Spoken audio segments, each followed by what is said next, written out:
Okay, we are live, but we're letting it breathe just for a moment. Hang tight. It's going to be okay.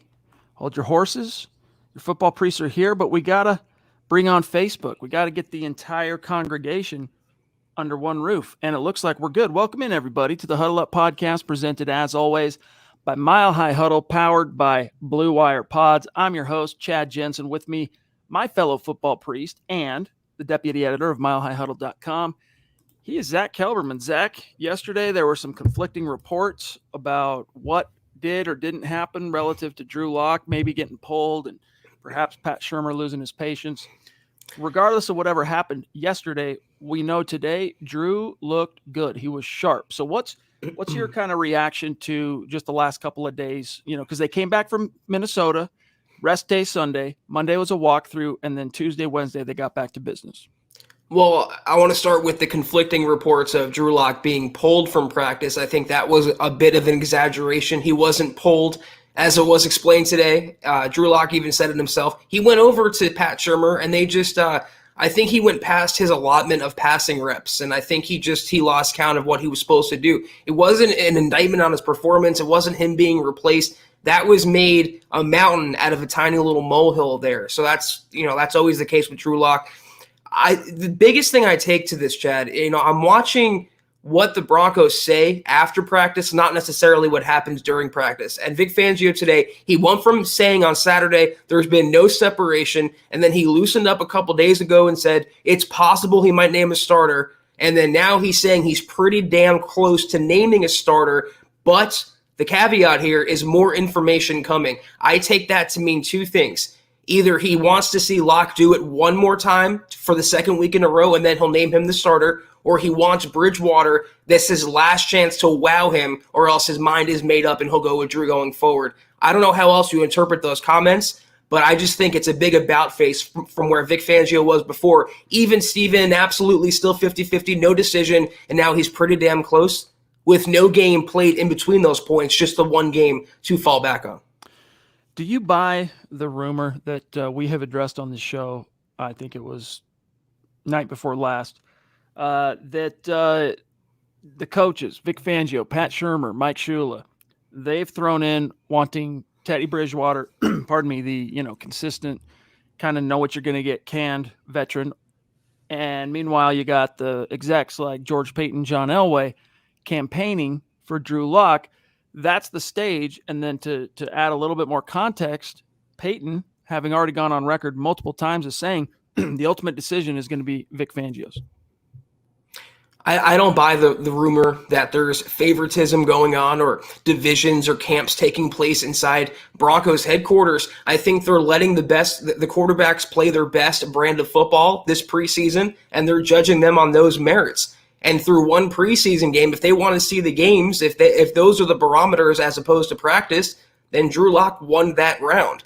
So again, I'm interpreting what Fangio said after practice today when he said he's pretty damn close and he just wants to see more information. That would mean one more preseason game. And then one way or the other, Chad, name the starter by Sunday, Monday latest, and then get the starting quarterback, continuity, reps, all practice week with the first stringers, get him a few snaps in the preseason finale, and then get ready for week one with the quarterback competition behind all of us. Real quick, we're going to pick Luke Patterson's brain. He was at practice yesterday. He was there again today. Real quick, I just want to catch up on one or two supers, and then we're going to grab Luke. Andrew Morrow, thank you for that, my friend. He says, go Broncos. Did y'all get my email? No. Where'd you send it? The email address, milehighhuddle@gmail.com. Remember, two H's right next to each other. Mile High ends with an H. Huddle starts with an H. I've noticed oftentimes in the past people miss that, and it's only one H. So maybe that was what happened. But thank you for that super chat, my friend. One more, and then we're going to grab Luke. BNS, longtime superstar. What's going on, buddy? He says, cooking crow pie for the horse. Hashtag all pro Bolles. Yeah, Bolles continuing to, we haven't really got to see him yet outside of practice, what he looks like, because they sat him in the first preseason game. But hey, Zach, he got ranking on the top 100 list. And you know what? If you would have said, hey, guess what? In your wildest dreams, would you imagine Garrett Bolles a year from now? If we're sitting here August 2020 and you said a year from now, Garrett Bolles is going to be featured on the NFL's top 100 list, would you have bought that? No, I also wouldn't have bought my own words a couple weeks ago when I said the one constant, the one thing we can count on the Broncos offensive line is Garrett Bolles. I do like what Bradley Chubb had to say about him in the brawl he got into. He was saying they're brothers. It was very cliche, very platitudinal, but he also said he regarded Garrett Bolles as one of the best left tackles in the NFL, and he said he wants to be one of the better edge rushers in the NFL, and going against them, each other will make iron sharpen iron. So, I love where they are with Garrett Bolles. I wish they can get a little more, hopefully the same level of consistency out of whoever they start at right tackle. Looks like Bobby Massey right now. If they have the edges protected, they're going to be in good shape. Real quick, last thing, and then we're grabbing Luke. Just want to remind everybody where we're at on our Facebook goals. We're trying to get to 250 supporters, aka subscribers. We're at 105, as you can see here on screen. We are 42% complete to our goal of 250. So those of you watching right now on Facebook, if you like what you see, you want to help support what we're doing here at MHH, and you want to get access to our members only, Facebook members only, VIP premium podcast content, become a supporter. Click that big blue button at the top of our page, or right now at the bottom in the chat, there's a little green icon you can click to sign up. And then, of course, as you guys know, we have set the goal of trying to reach 500,000 stars on Facebook. When we hit the goal, we are raffling off not only a Von Miller jersey, but we're also going to raffle off a nice little MHH gift that's going to feature all your favorite podcast hosts, whether it's a man cave or a fan cave. It's going to be a nice little, we'll just say, memento, all right, keepsake to have in a place like that. You're going to love it. As you can see, Zach, when we left, I think we were 39%, if I'm not mistaken, on the last podcast on Monday night. Here we are at 44. And here's your leaderboard. Why does this matter? The people who star the most are going to have the most tickets in the hat. Remember, it's a raffle. So Zach, Zeus at the top. What a baller. I mean, by more than double. Michael has moved into number 2. Holy smokes, dude. That is rad.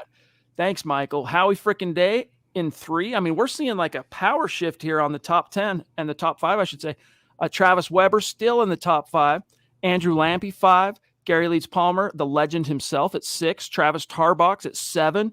Sean Miller, 8. Andrew Baker, 9. Claude Riley, 10. And then I'll just let you guys see who's barely outside. Randy, Pete, Zebulon, Butch, Alexander. So we'll spend more time on this later. Luke's a busy man. Let's get him on the horn. Luke Patterson, what's going on? Co-host Mile High Insiders podcast every Saturday night on YouTube, on Facebook, here at Mile High Huddle. Luke, you've been at the practices. Before we get into all that, what's good, dude? How are you? Doing good, man. I'm glad to be with you guys. It's been a minute since I've been on Huddle Up, but I'm happy to report I'm on the Huddle Up podcast tonight after a good Broncos practice. That thing yesterday, I'm not sure what that was. It was the most abysmal football thing I've ever seen in my life. Absolutely no energy. No one played well. Absolutely terrible. So Broncos country, do not despair. Today was a good day. Instead of going straight to the whole, tell us what really happened with Drew, with Shurmur, after the team went to great lengths today to rebut the notion that he was pulled or that there was any altercation. I want to first actually pick your brain, Luke, on your article covering what Jake Plummer had to say after he was on site on Tuesday for day 15 of training camp and was part of the team site broadcast, right? He's sitting there through the whole deal.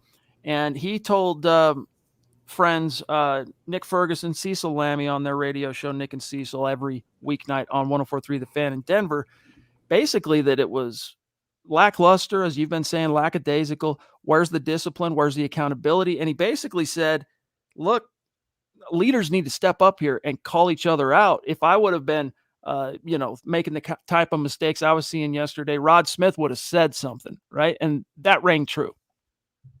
Yeah, it's all about finding accountability on this team, and it made me feel really good to hear that from Jake Plummer. Often with friends, I didn't appreciate Jake Plummer the way I should have when he was a quarterback here for the Denver Broncos. I didn't know we would be in a drought as long as the Broncos have been, but Jake Plummer's ringing endorsement of the team really came through for me. He didn't want to take shots at the guys. He said, I've got their back. They are working hard, but he definitely mentioned it was not the same type of hard work that he used to put in with Mike Shanahan in those good old golden days of the mid-2000s. So Jake Plummer did put his nose right where it needed to be, and that's with the dirt of leadership on this team. There's no leadership. No one wants to talk about it. Everyone wants to say, yeah, John Elway's on vacation. He's having a good time. George Payton's the new leader.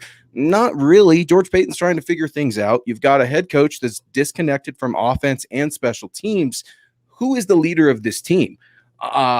People are quick to say Von Miller. I would be quick to debate that because while I believe Von Miller is the most popular player and certainly one of the most talented on this team, he's not that leader that we've always wanted him to be. He's not DeMarcus Ware. Others would say Justin Simmons. He's not quite that rah-rah guy either. He's certainly respected in the locker room. Shelby Harris, perhaps. His voice definitely carries weight in that locker room. Garrett Bolles, I heard Zach talking about his little dust up with Bradley Chubb. I think he's trying to exercise a little bit of leadership, but it's all about accountability, fellas, and that's been one of the most frustrating aspects of covering Broncos camp in 2021. Well, Luke, even Vic Fangio admitted yesterday the practice was lethargic. They weren't catching. They weren't blocking well. They weren't doing anything really overly well yesterday. Could have been a little malaise setting in after the preseason game. You mentioned it was different today. Tell us how it was different. Was there more energy? Was it palpable? How was it in your eyes? Yeah, well, one of the things the Snake told us last night on the Denver airwaves is that he was tired of seeing guys walking from drill to drill. That's the first thing I noticed today. Guys were running drill to drill. Guys weren't just sitting on their butt. Guys weren't sitting on their helmet. Those little things that I've been nitpicking, the get off my grass lawn moment, old man moment, it matters. Those little things matter, especially when you're a losing football team. So a sense of urgency, Zach, is the first thing I noticed about today from all the players. But more importantly, Drew Lock. I think Drew Lock came out with something to prove today. He had an awful day yesterday, and we can blame it on poor comms. We can blame it on the script. We can blame it on whatever. But the fact of the matter is the man got pulled. And bottom line, it's okay that there's some spin going on with Drew Lock. That tells us what? The Broncos care about Drew Lock. They've invested in Drew Lock a little bit. They've certainly put time in the second-round draft pick. So that's not a bad problem to have, really, with Drew Lock when you're like, oh, what was the issue yesterday? Doesn't matter. Today, he cleaned it up. He went through his reads. He got rid of the ball quick. I loved his 3 to 5 step drops from under center. He had full command of the offense today. Teddy Bridgewater, not so much. He did throw an interception to Justin Simmons in the middle of the field. Justin Simmons is just wrecking practice these days, guys. He's almost averaging a pick every other day. He did get 2 interceptions today. Got another one from Brett Rippon as well. So Teddy, another ho-hum day, but Drew Lock, he definitely sent a message to the coaches saying, look, that was a bad day. It's not who I'm going to be in 2021. Real quick, Luke, I want to just, before the stream jumps him, shout out to Gerald Hendy. Thank you for the stars, my friend. Appreciate your support on Facebook. You know this.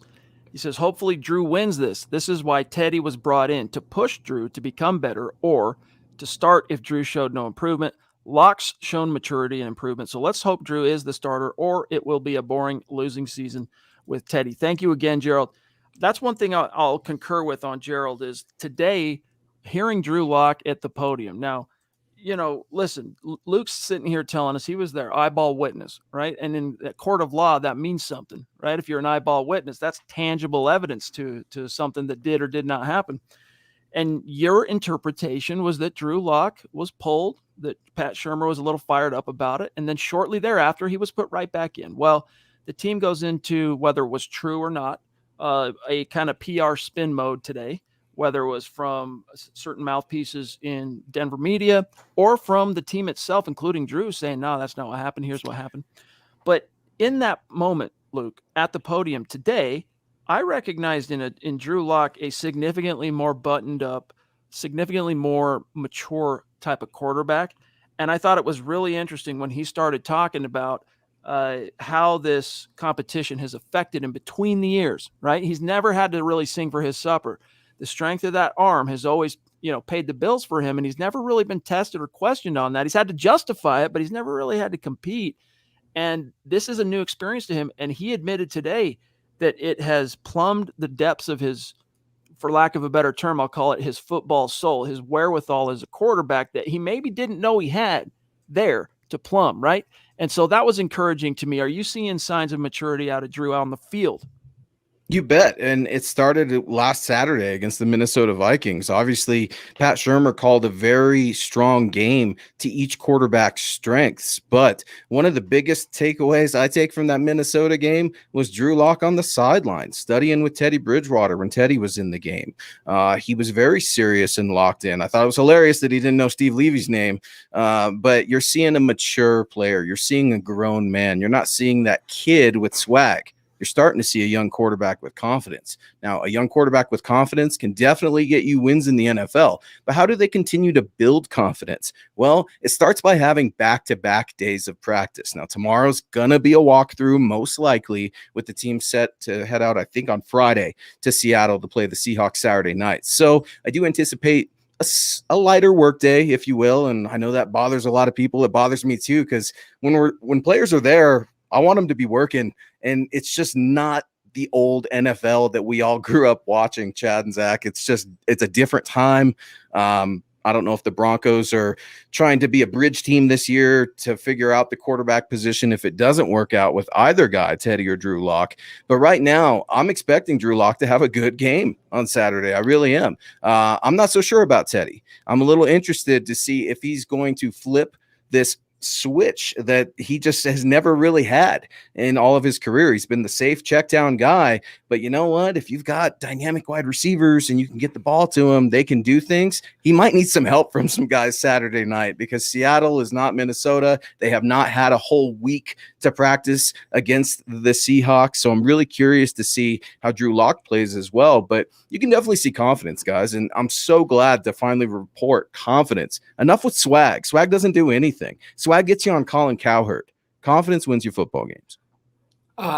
Luke, I have two questions real quick for you if you got time for us. Of course. I'm not going to dispute you using the word pulled or your interpretation of that. You had eyes on the ground, I didn't. So that was your way of looking at it. I just want to know genuinely and curiously, what made you come to that conclusion with Drew Lock and Pat Shurmur? What did you see when you were watching practice that led you to believe that there was some disconnect and something that Drew Lock did wrong? That's the first question. I'll get to my second in a second. Oh, I like it. A follow-up. So, it's one of those deals where I can't describe said play per Broncos policies, but I can tell you that Drew Lock during one rep held onto the ball for approximately 5 to 6 seconds, way too long. They usually have been whistling those plays dead. I would mark that as a sack in my notes, but yesterday they didn't. They let it go on. And Drew ultimately checked down to a running back, and it was just way too late. It was really sloppy. It was really off-putting. Just didn't look good at all. And it was the theme of the day. Kind of felt like that was the icing on the cake for Drew in that moment. So what made me say and what made me write and tell Chad right away Drew got pulled? Well, my own two eyes. Pulled, substituted, whatever you want to say. Teddy Bridgewater's tapping him on the shoulder saying, hey, man, I'm in, you're out. Go talk to coach. Well, Drew Lock goes and talks to Pat Shurmur, and it seemed like they were arguing. It didn't seem like they were pissed at each other. Nothing, there's no conflict there, but it seemed like they were arguing about concept. There was some sort of frustration. What do we know about communication? Body language is 75% of it, right? So I'm seeing Drew Lock using his hands. I'm seeing Pat Shurmur using his hands. So they were obviously arguing about something. And then when you listen to Drew Lock, a mature Drew Lock that Chad added earlier in the press conference today, he didn't talk about communication problems. I found that to be interesting. He did talk a little bit about the script, but he kind of laughed it off. I think it was DMAC that asked the question, but that was a question that should have been asked yesterday to head coach Vic Fangio. And if I had the chance, I would have loved to ask it, but who knows? Coach could have said, I need to go look at the tape on that one. You never know what you're going to get from Vic. It'll be really curious to see if that question is asked to Pat Shurmur tomorrow. So from my point of view, I heard some things, I saw some things, and I saw a coach and a player that just seemed frustrated over one play. My second question was, Fangio admitted today that he's pretty damn close to reaching a decision on the quarterback competition. And my way of looking at that, like I opened the show today, that his leap from it's still even Steven, still 50-50, and now a few days later, he's almost reaching a decision with only one game played in between. I look at that like Locke has to just cement it with another consistent performance, or Bridgewater has to do something spectacular to overtake Locke, or else Locke's going to be the guy. Luke, in your mind, is there any other way to look at those comments? No, it's so hard to try to interpret Vic Fangio and what he's going to do because you just don't know who he is as a head coach. You know he's a defensive coordinator, but because he's so disconnected from the offense, does that mean he's going to lean on Pat Shurmur to make this decision? Is it going to be a team effort? I can't ever recall a championship roster that did things based off of a democratic vote with coaches. So there's something to be said there. In my bones, I feel like Vic Fangio wants Teddy Bridgewater. I think he wanted Teddy Bridgewater after last Saturday, and then he saw Teddy's performance this week. Drew had one bad day. Teddy's had a couple bad days now. So you're starting to see it switch, and I think Vic Fangio is going to be reluctant, but he's got to come around. Otherwise, he knows he could potentially lose this team. If the team knows that the ceiling with Drew Lock is higher, which it is, something we've been reporting, and Chad and Zach, you've been reporting on these airwaves since Teddy Bridgewater was traded to Denver, you got to go with Drew Lock.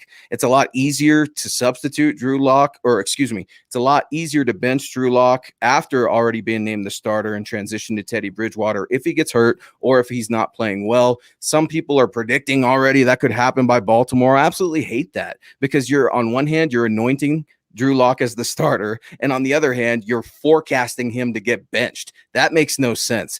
Drew Lock's upside is definitely there, and I just think Teddy, man, his steady Teddy's just here. Drew Lock's taking off. He's going up. He's going down. I'd rather have that guy that's going up and down than the guy that's just slowly going downhill.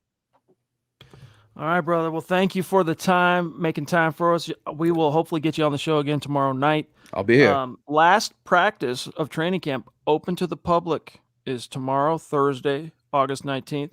And Luke, we've had many questions from fans. This is the last thing, just a quick confirmation here, and we'll cut you loose. Please. The big MHH meet and greet, September 26th, the big old tent we're going to have out there in front of Empower Field at Mile High. Luke Patterson, will you be there?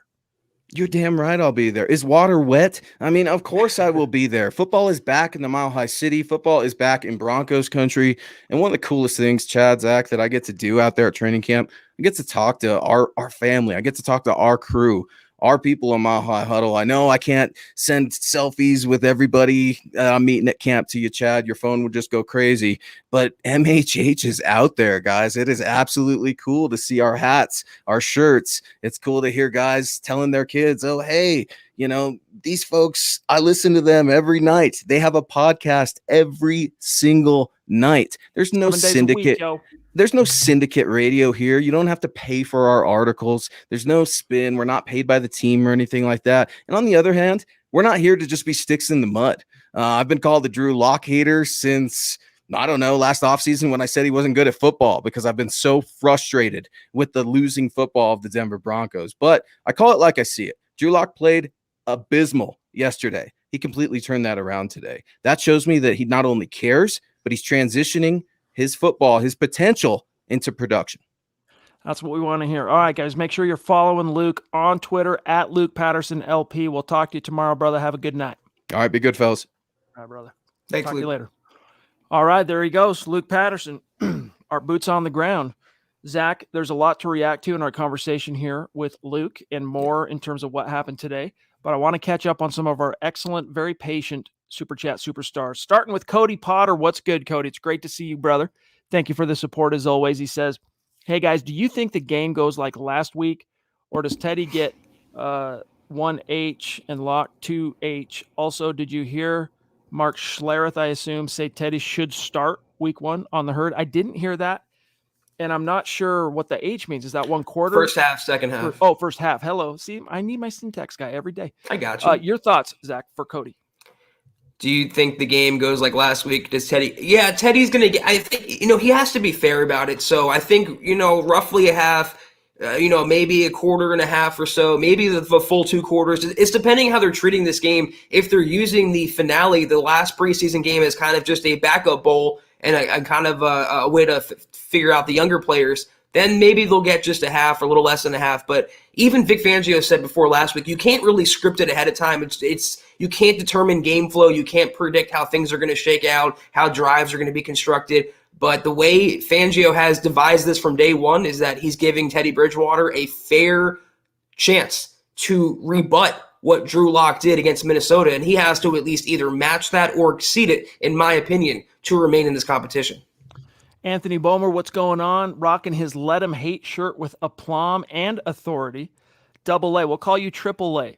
Aplomb Authority Anthony Bomer. What's good, dude? He says, can't wait to see if I've been making a fool of myself or not by saying all offseason that Drew Lock's my quarterback. We should know by Monday. Zach, there's a very good chance that we'll know by Monday, especially after Vic Fangio said, what was it? Monday, it might have been Tuesday, that, hey, is it possible you could name a quarterback after the Seattle game? He said it's possible. And then today, how close are you to a decision? He said, damn close. You brought that up at the top of the show. It really feels like there will be a resolution on that front. And listen, it feels like the momentum is on Drew's side. Now, if he goes into Seattle and craps the bed, pardon my language here, but if that's what happens, then all bets are off. And it might provide, if Fangio, like Luke's gut is telling him, if he's inclined to throw in with Teddy, that gives him the justification to do so with a straight face to George Payton and the entire locker room. Real quick, too, Zach. Chase Wellner, good to see you, bro. Longtime superstar. Do you think it's possible that either Jewell or Johnson end up a surprise cut like Todd Davis?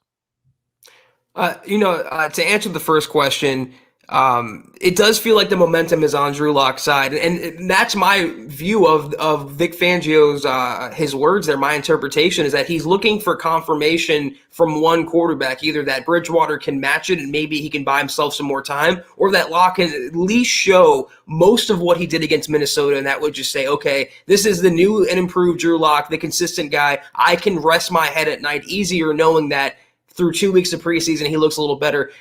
So I think I had a tweet out earlier today. I said, if I'm Vic Fangio, I would call this competition by Monday at the latest. And again, use the upcoming week to get the first stringers practice reps and maybe some snaps in the finale. In terms of Jewell or Johnson, I think Fangio loves both veterans, and I'm not there on Sternad yet. He had one good preseason game. He's looked good in training camp. But he has to prove he'd stay healthy as well and be productive. Baron Browning's not ready yet. For the time being, I think Jewell and Johnson are entrenched. That can change in midseason. That can change by the end of the season. But going into the season, I think they're very, very much safe. I am inclined to agree with you 100%, with the one caveat being Josie Jewell, the longer he was out, the more he risked that becoming a true issue. But he's back. So I don't think it's an issue, Chase. And time will tell. Pugsy on Twitter, want to shout out our Twitter audience who listens every single stream as well. He says, I think Drew has won the competition for weeks now. Teddy has way more interceptions as the quote-unquote safe quarterback. Touche. Yeah, there is an irony and a dichotomy there. All right, real quick, Zach, good news to everybody. In the event that the chat jumps a super, guess what? YouTube got their act together. We got our back end back. So not only can we go back and grab any supers we might have missed, but our traditional nightly tweets shouting out our Super Chat superstars and Facebook super supporters will be returning in full force this evening. Zach, real quick, we got to come on now, George. We got to say thank you to a very, very generous Super Chat superstar, Casey. That's the wrong one. Hold on. Wrong YouTube. Stand by. Casey Nickel, who the last time, Zach, he was on with us, it was very generous super chat. Here he is again. Hopefully it's still there. There it is. Casey Nickel, thank you, my friend. Really appreciate that generosity. It's keeping the lights on, no lie. Thank you. He says, I'm curious on the relationship that Locke has with Jerry Jeudy versus Courtland Sutton. To me, Sutton is Locke's guy, and Jeudy seems to bring a negative vibe to his relationship with Locke. I'm not sure where you're getting that, Casey, but wide receiver 1, Sutton. Wide receiver 2, Hamler. Wide receiver 3, Timmy P. Trade Jeudy, or am I completely mistaking Judy's vibe? Wow, this took a turn. I'm not sure. Zach, I wasn't expecting that. I'm thinking as I'm reading it, right? And I think the only thing you could really interpret as negative between Jeudy and Locke was that comment he made at some point in December after one of his terrible drop games or something, right? And he kind of threw both the offensive coordinator and the quarterback under the bus a little bit. Other than that, the only thing I could say is it really seems like Jeudy and Teddy have hit it off. Yes. So there's a bond there. Yes. So to answer the question, in my opinion, yes, I think Sutton is more of a Locke guy, but it remains to be seen whether Judy's really more of a Teddy guy up to this point. Yeah, we actually broke this down. If you remember, like a month and a half or so ago, we kind of named the receivers that were better fits with either Locke or Bridgewater. But we put Hamler in that category with Teddy because he was looking good in OTAs and to start training camp. And then look what happens in the preseason: 80-yard bomb on the arm of not Teddy Bridgewater, but one Drew Lock. So I don't, not trade Jerry Jeudy. I think for sure what Chad said, he was spot on there in that there's more chemistry with Jerry Jeudy and Teddy Bridgewater. That happens naturally. It can't be forced. But in the limited action we saw last week, Locke hit Jeudy for that impressive throw. Jeudy had some yards after the catch. So no matter, it doesn't really matter who's under center when you have these playmakers. If you get them the ball, good things will happen. Most definitely. Thank you again, Casey. Means a lot. And talk about gratitude and thanks. Wow. We owe a lot to Michaela. Thank you, Michaela, for her support, generosity, passion, the conversation that she brings to the chat and to these live streams every single day. We can't wait to meet you. It's going to be so fun in person, September 26th. Big old MHH tent, blue. Logo is going to be on the tent. You won't miss it, but we're looking forward to seeing you there, Michaela. And seriously, thank you, my friend. She says, what do you guys think about the Patrick Surtain injury? Hashtag Denver Broncos for life. Hashtag let them hate. Zach, you had the report for our publication today. Drop some knowledge. I did, yeah. If anyone out there after the podcast, they can go to mileidle.com and read that. He has, according to Vic Fangio, slight lower leg irritation. Now, I'm not a medical doctor. I don't really know what that means per se. I don't know if that's a laceration. I don't know if it's tightness. I don't know what it is. He was performing in individual drills yesterday, and then Vic Fangio made the executive call. He talked to the head trainer and said, get him out. And it was just as a matter of precaution, out of abundance of caution. They want to be safer than sorry, and as they should. I mean, Surtain really has nothing to prove. They got him some action last week. He had a pick six. He did not practice at all today, though. And Vic Fangio kind of confirmed the injury and said it's minor. It's annoying, but minor. It shouldn't be anything going forward. I wouldn't look for Surtain to play on Saturday against the Seahawks. I don't know why they would risk that going forward. But I think, obviously no issues at all, no danger for week 1 against New York. All right, real quick here. I want to come back over again, Michaela. Thank you, my friend. Let me stop and then reshare the screen here to shout out another superstar. And then we're going to check on Facebook. Roz Beans, 51, a newer name on Super Chat. So welcome. Thank you for that support, my friend. Stick around. Make sure you connect with us on Twitter. You can see our Twitter handles on screen right now. And we want to keep the conversation going with you there. And we like to shout our superstars out after each show. He says, is Pat Shurmur integrating more pre-snap motions into the offense? Because I think it really helps to get a read on the defense pre-snap. Hashtag go Broncos. Zach, that is one of the trusty tricks or tools in the toolkit for OCs and quarterbacks to kind of force the defense to reveal what kind of coverage it's in. But we've only really had one game to truly know that. And in all honesty, it was definitely encouraging to see some of the tactical design here from Pat Shurmur. It seemed like a step forward, lots of play action. It felt more like when Drew was in, as an example, the plays were schemed to his strengths, which didn't always feel that way last year. But as to pre-snap motion, I don't recall seeing a lot of that in Minnesota, but you tell me. Well, I also said going into the game, don't be surprised if it's very vanilla, the game plan. He's not going to show all his cards and he's going to hide that for the regular season. He actually didn't. He actually had a game plan. He attacked the Vikings' weakness. He saw that KJ Hamler was torching and dusting Minnesota secondary in practice. And 2 days later, he drew up a play where KJ Hamler torched and dusted Minnesota secondary. So he's remembering that, Chad. He's growing up in front of our eyes. He's coming into this year in 2021, the modern pass first forward vertical football. We saw motion. We saw running back screens. Honestly, the game was so refreshing and there's so many good things to talk about. At the top of the list, if not for Drew Lock, it was Pat Shurmur. I can't believe I'm saying it, but I give him a lot of credit for that game, and I pray to God it's a sign of things to come going forward. Keep your fingers crossed that it's a harbinger, all right? Shout out to tonight. This is for today's stream, this evening, right now. Top star senders, Travis Tarbox, continuing to bolster his position in the top 10 of stars for the Vaughn giveaway. Howie as well. Thank you guys. Randy, looking to crack back into the top 10. Claude as well. Andrew keeping his position solid. Michael as well. Thanks, guys. Gerald Hendy, Butch, Schulier, Steve Lazuski. What's good, Steve? Good to see you. And you too, Schulier. But thanks, you guys. Really appreciate you. We'll keep an eye out for any of your topics, comments, questions in the chat. All right, let me see what else we've got here. There's a little bit more that we need to get to today in terms of things that and Travis, hopefully by us addressing Michaela's super chat, you got an answer to that. It doesn't appear to be serious PS2's injury, Zach, though you never know. When it comes to lower legs, man, I've learned covering this particular NFL team called your Denver Broncos, all bets are off, but it doesn't appear. I don't want to alarm anybody. It doesn't appear that's serious. No, for right now, for a couple of days, the PS2 is on the shelf where it belongs. Indeed.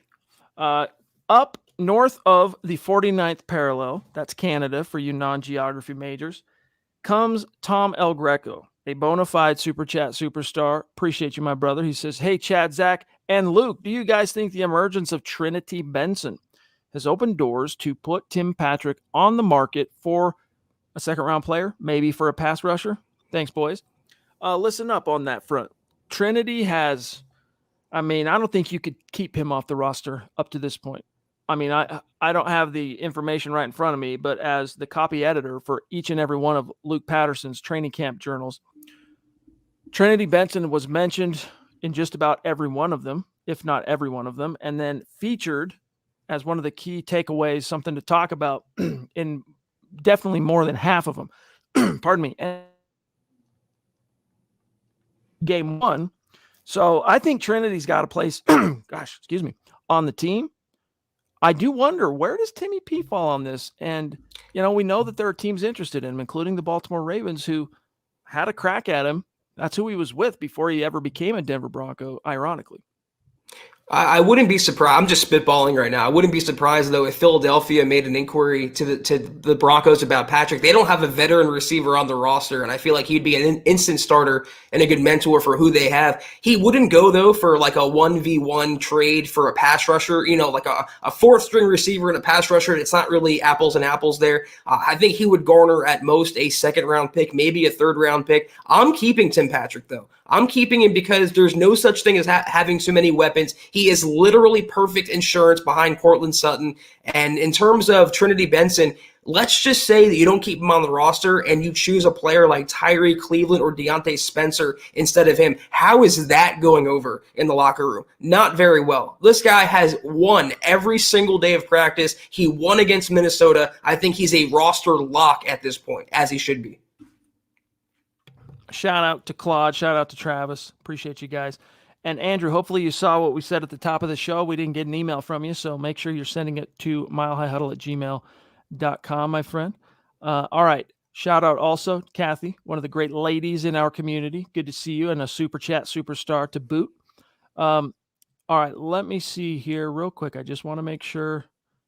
Victor on Facebook is complaining about the Facebook stream, but no one else is. So, Vic, I think that might be a connection issue on your end, because we're showing nothing but green check marks on our side and no one else has said anything about Facebook. So maybe you need to update the app or something like that. Also, shout out here, Michael. Good to see you, brother. He says, Chad, Zach, thanks for your nice comment about my light blue color shirt of the Huddle Up podcast, #footballpriest, go Broncos. Yes, that will be finding its way, Michael, onto MHH Instagram. So keep an eye out for that very, very soon. We appreciate you. And we got the queen in the house. Christy is here. Tom, again, guys, I think if Teddy gets the nod to start, I think after a couple games, Drew will take over the reins and never look back. Well, we shall see. But, Drew has a chance to really slam this door on Teddy. And he really, Zach, I don't think he has to press. I don't think he has to throw an 80-yard bomb over the top like he did. I think he just has to not turn it over. Exactly. And be relatively efficient. And the momentum he's already built up is probably too much for Vic Fangio to ignore with a straight face and maintain credibility in that locker room. Agree 1,000%. I was going to say all he has to do is not faceplant. And as long as he doesn't faceplant against Seattle, I think they will go into the regular season with him as the starter. And as call this a little too early rather than a little too late. Let the offense get coalescing with the other starters, like I said. And if he, you can argue it's on merit as well. He looked phenomenal, Drew Lock did, against the Vikings. And if he can look even, again, most of what he looked like against Minnesota, like you said, how could you ignore that? How could you go with the guy that might be safer, but it's not as explosive? You don't put as many points on the board. I mean, it's a tough sell in the locker room. Shout out to moderator of tonight's chat every single night. He helps out as the moderator here. Former Super Chat superstar, former and still in our hearts, of course, MHH Mount Rushmore. Dylan Von Ark's been on the show multiple times, and he's helping MHH, keeping the riffraff out, keeping everybody on the straight and narrow in the chat on YouTube. He says, I agree, talking to Booch. He says, Locke is the guy for this season, but there has always been the question of whether Drew can have good games consistently. Fangio is going to use that to string the quarterback competition along. He does have a good excuse. He really does. But I think for the sake of, this was something that Luke brought up, I think, in day 15. So yesterday's notebook, after being there at training camp, talking to other media, talking to other people, and just seeing things up close, that perhaps some of the malaise, is to use the word you did, Zach, of that Tuesday practice. Today they were sharper, but still might be some sort of a symptom of this team kind of lacking clarity, lacking who's the rooster, who's the guy leading the charge. Jake Plummer talked about this when I interviewed him, I don't know, 2-3 weeks back, about his CFL movie they're trying to get made. That, when he was the guy, or when he was let's just say when he was in the league, right? He believed he should be the starter no matter what team he was on. And with that kind of confidence and knowledge and all that, he would go to the guys and he would say, he would check their temperature. Like, he would rally them. Hey guys, I'm the guy. I'm going to lead you guys. We're going to go to the promised land. Are you with me? It wasn't this kind of passive, hey, let's hope everyone falls in line. Like, he would straight up go campaign with dudes and win their support. Right. And I don't necessarily think Drew has to do that, but not having that clear guy that the team has given the mantle to, so to speak, it might be part of why it seems a little kind of slapdash lately. I like the PG version of that word. It could very well be the case. The quarterback is like the nervous system of the locker room. They all revolve around the quarterback. His energy, they feed off him, his leadership, his play, and so on and so forth. It also could be a Vic Fangio problem, because it seems like he said this 2 years in a row now, complaining about lethargy or training camp intensity. I think, again, I mentioned this a week ago or so, he's the old school grizzled ball coach that lived for two-a-days and the hard-nosed Oklahoma drills in the NFL. And once they eliminated those, that was a detriment to his coaching style. So this is a little grumpy old man on Vic Fangio's part too. All right, let's grab this one from Travis, one of our great supporters. He says, do you guys think we'll keep Royce Freeman now that both Mike Boone and Melvin Gordon are hurt? Zach, they signed the kid. You had the article for us yesterday. You can maybe talk a little bit about that new running back they signed after they waived injured Levante Bellamy, who is no more. We can go through the 6 roster cuts they made yesterday. We probably should before we zip on out of here tonight. Talk about that running back, what you know about him, and then my own opinion on this to answer Travis on my end here is I do think for the short term, Royce is safe. I don't think they're going to want to risk having that kind of, not to say a sure thing, but a trusty guy. Is he going to blow the game wide open? No. Can you trust him to pick up a blitz on third down? Yes. Can you trust him to catch a ball out of the backfield? Yes. Can you trust him to get 3.5, 4 and a cloud of dust? Yes. But that's the limitation, while these other guys who can do more than that for you potentially are healing up, licking their wounds, getting back on their feet. Yeah, I mean, I thought Freeman was a goner for sure when Boone was healthy, and he was, Boone is really impressing the coaching staff. Gordon's healthy now. He had a little bit of a groin issue, but he's practicing. But Mike Boone's on the shelf 4 to 6 weeks, and they don't want to run Javonte Williams into the ground. He's impressive and all, but they want to save him for November, December playoff time to win games in the cold weather, closeout games. They don't want to, get the tread off the tires just yet. So I think he is a lock now. They do have the new running back who they picked up, and he is in the NFL Names Hall of Fame, in my opinion, Chad. Adrian Killins is the Broncos running back. It's very, very cool. What I do know about him in college, he was a receiver and a running back. He had one appearance last year as an undrafted free agent for Philadelphia. I think he had a negative 12-yard rush and a 1-yard catch for 2 yards. So not much production in the NFL just yet, but he's very quick. He's very shifty. And even Vic Fangio said he used 2 words that jumped out to me: watch out. You never know.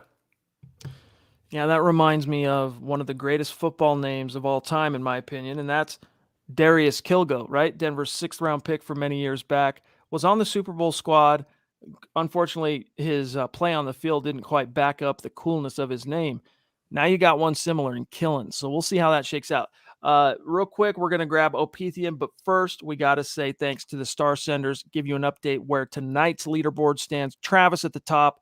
Howie's giving him a run, though, at number 2, Randy, number 3. Thanks, you guys. And Claude, Butch, Michael, Andrew Lampy, Gerald, Schulier, Jason, Steve, Zebulon, descending from a galaxy far, far away. Was he battling Romulans? Was he battling the Sith? Who knows? But he's here now.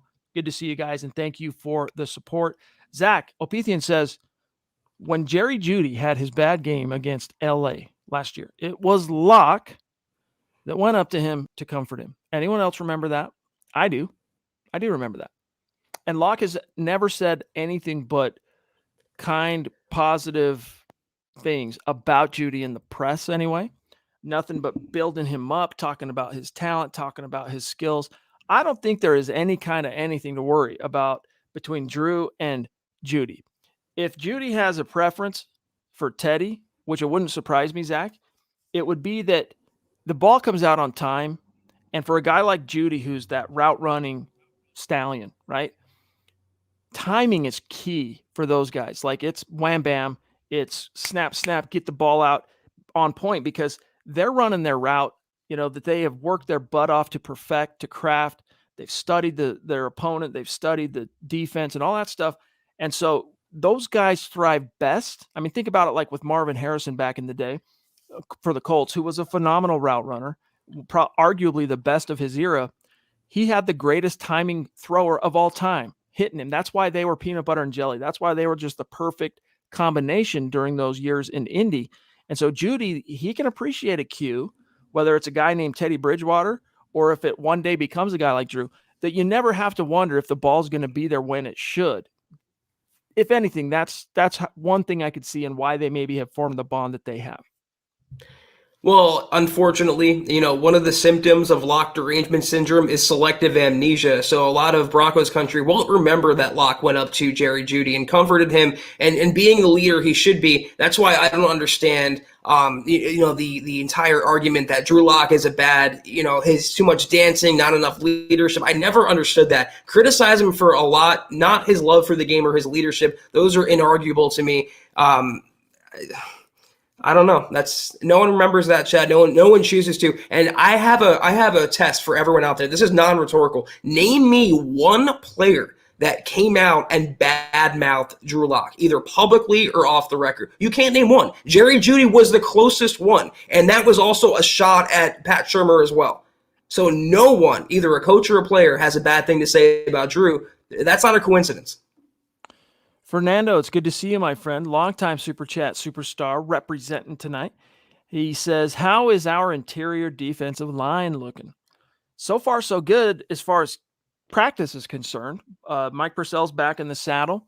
Shamar Stephen, who was seeming to be kind of just a guy, a Jag type of addition, balled out in that Vikings game, had that revenge factor kind of going for him. And so far through the first 2 days of real practice resuming, he's kind of picked up where he left off in that game. So don't sleep on him making the roster. McTelvin Ajim, who was a star of early week and a half of camp, not to say he's faded, but the splash plays that everyone's writing and talking about haven't been as common from McTelvin. And then you got Shelby, Draymond, Mike Purcell as your starting trio, but we didn't get a chance to see them. So to answer the question, Fernando, of course, Deshaun Williams too, don't sleep on him. And then Marquise Spencer, the 7th round rookie, don't sleep on him either. It feels like this is a team that's got some potential on the D line, but outside of those top 3, and even including the top three, because we don't know yet how Draymond's truly going to respond to being a game in, game out starter. A lot of this is going off potentials more than Zach say proven production. Because even Mike Purcell, if his career ended today, knock on wood, I'm not wishing that at all, but like he'd probably be viewed as a flash in the pan, try hard guy, journeyman, found the right time, right situation, capitalized on that in the very short term, got himself paid. Then he got hurt. Then what happens, right?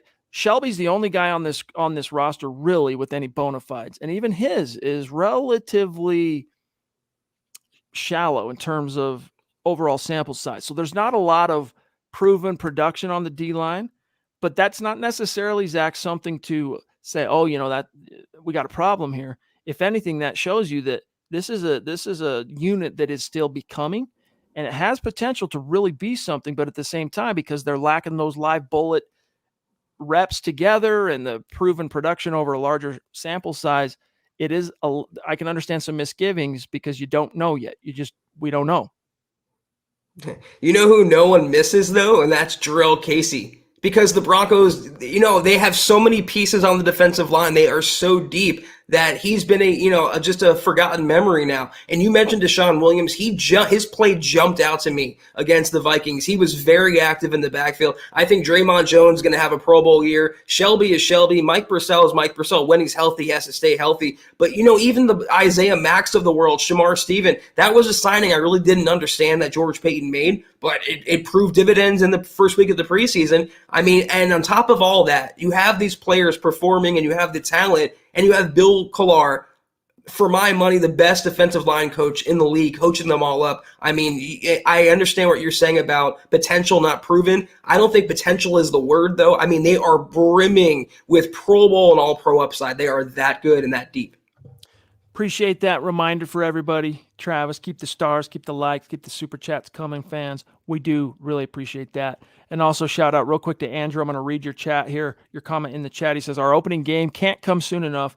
And thanks, MHH, for helping us through the craziest offseason. Ready for the QB controversy and argument to be over with. Lock, we will know once and for all this season what happens. Hashtag MHH for life, Denver Broncos for life. Yeah, dude, we can't wait, dude. It's going to be fun to see you and everybody else. And yes, so all will be known in due time. And that due time is coming very, very soon here, my friend. Zach, real quick, here's what went down on Tuesday as far as who the Broncos cut. They had to get down to 85, right? Get down from 90 to 85.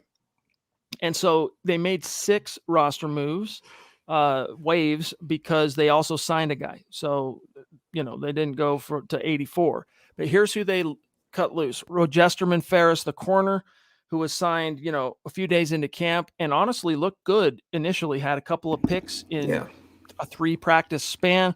For whatever reason, though, Vic Fangio wasn't feeling it. Cut bait.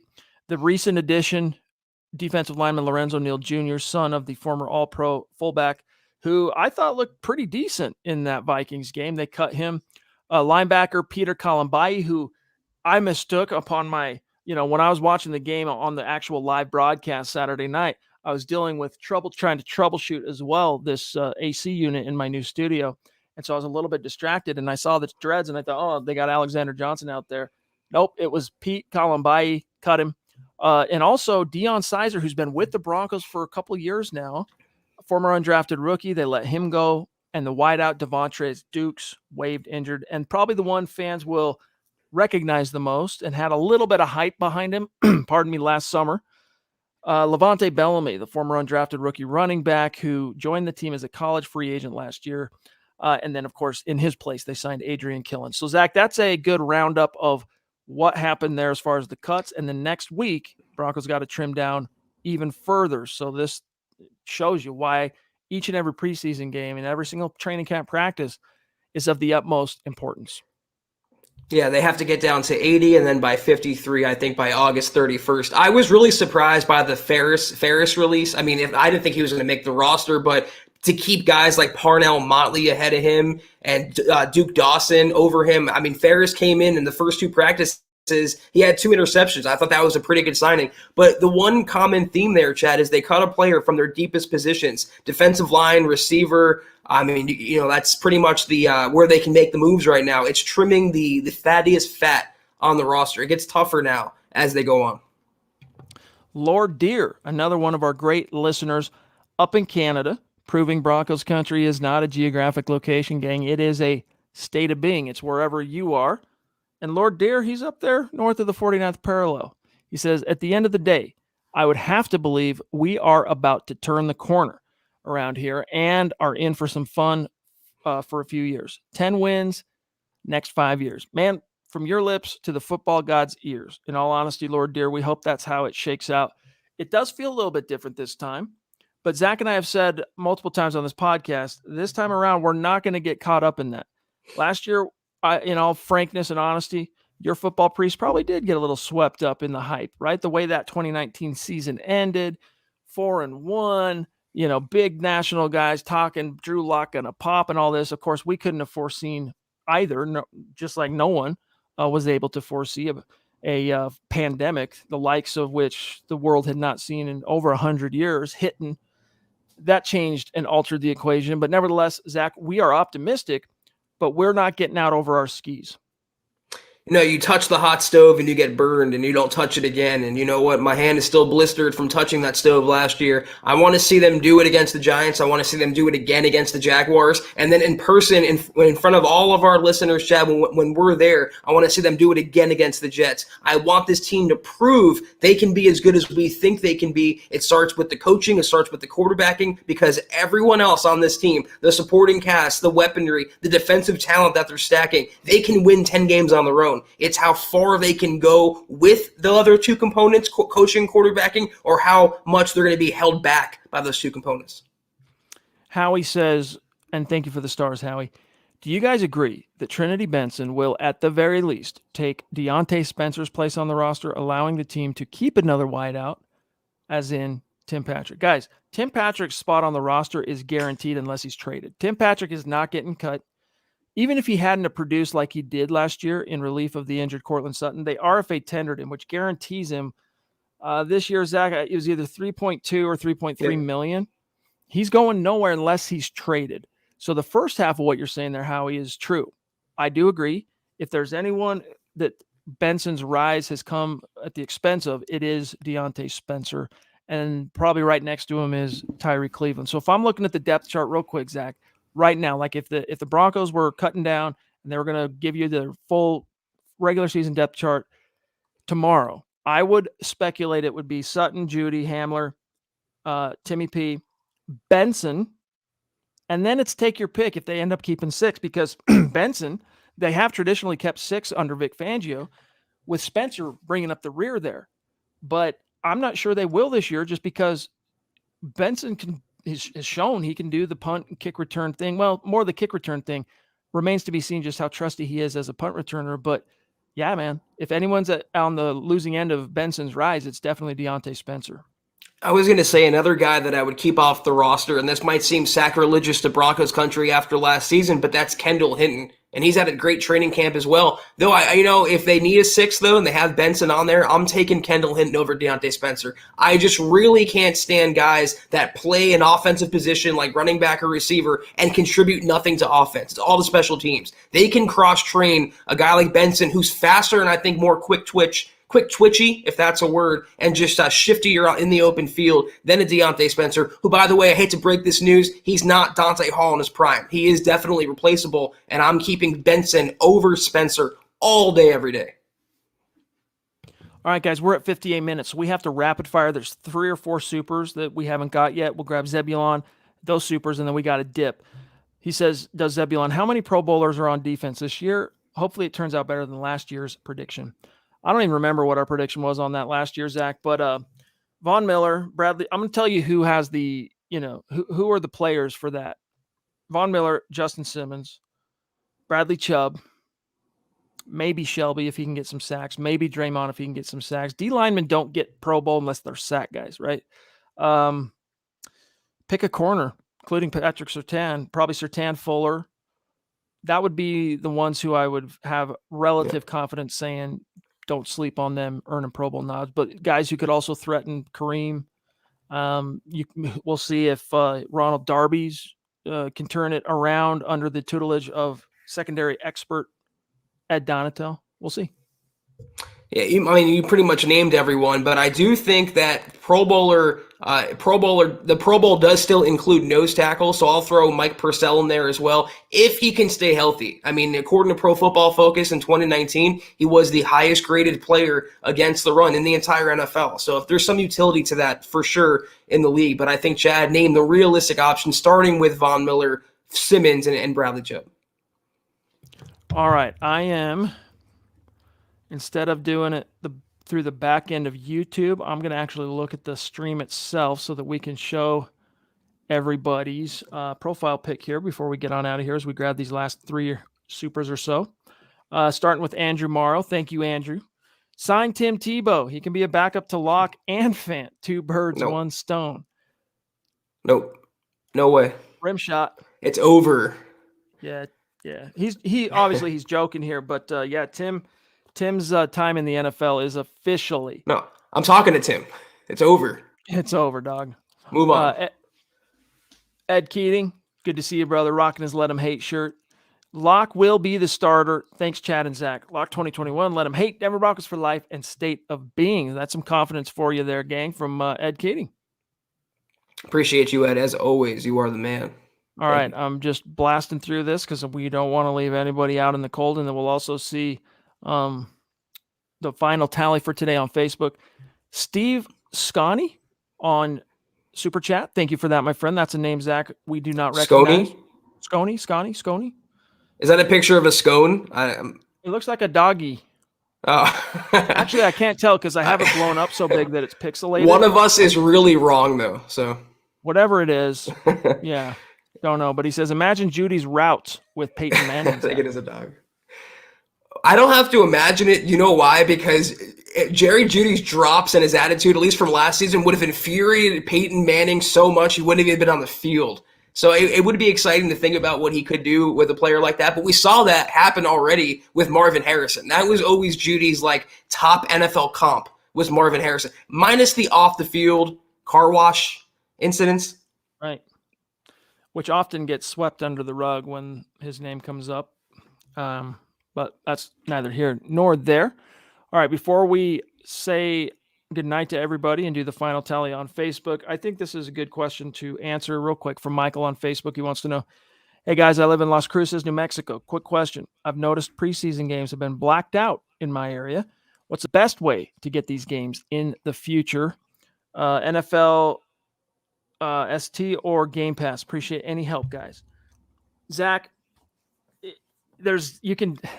what I found is talking to people is Game Pass allows you to watch preseason games live, but you have to input your provider's information. So if it's YouTube TV or Dish Network or Comcast or whatever, if you don't have any of those accounts, you can't watch live. And then once you input that information, from what I'm told, Zach, if you are out of market or if you're in a market where that game is blacked out, they still won't let you see it. So live, it's probably searching around for streams, Yeah.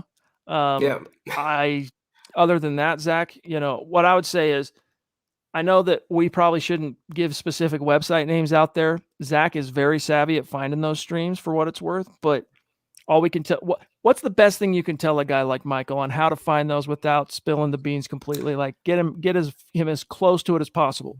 Yeah, I would say, Michael, look in the comments section right now. Albert and Clee Torres dropped a couple in there. So did Joey. I'm not going to name them just because I don't want to go there. But if you Google, you'll find your way around. I would just type in, for example, Broncos Seahawks live stream online, something like that, and keep going through a few pages. You can also sign up for Game Pass, and if there's a free trial, what you can do is watch it for this week and then just cancel right after the game. I believe, though, for this game, for out-of-towners, Chad, it's televised again live NFL Network Saturday night. So there you go. Something to bear in mind. All right, guys. Last thing here, we're going to shout out and update the leaderboard for tonight's stream on Facebook. Howie finishes number 1 tonight. He's really closing the gap. Travis right behind him Randy, those are the three over 1,000 today on stars. Michael, right behind him. Claude, Butch, Andrew Baker, Andrew Lampy, Jason Metz. Thanks, man. Gerald Hendy, Schulier Albert, Steve Lazuski, Zebulon, Michael J. Bailey, Brian Bowman. Shout out and much love and respect to each and every one of you. And even though you're on Facebook, guys, reminder, we shout out our Facebook Superstar Senders and our YouTube Superstars on Twitter after each show. That is a tradition.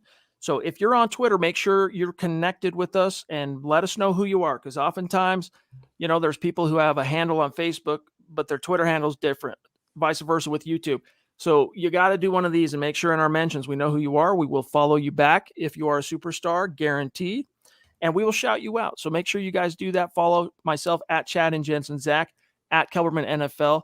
And with that, Zach, shout out to all the superstars. Appreciate your support. Also the supporters on Facebook and everyone within the sound of our voice. Love and appreciate each and every one of you guys for giving us the opportunity to do what we do.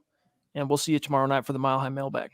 That's right, guys. You can be anywhere in the world, but you're here with us, and we appreciate you. This was the Huddle Up Podcast, guys. We're back tomorrow night, but in the meantime, you can follow the pod on Twitter at Huddle Up Pod. You can follow the main account for all your Broncos news, analysis, rumors, film breakdowns, and so much more at Mile High Huddle. Like Chad mentioned, you can follow him on Twitter at Chad and Jensen. You can follow myself on Twitter at Kelberman NFL. If you haven't already, guys, go to huddleuppod.com and get your swag on. You can get yourself a hat like Chad's wearing, a hat like I'm wearing, shirts, mugs, hoodies. There's everything and anything for you. We appreciate all your patronage on that website. Also, facebook.com/Mile High Huddle.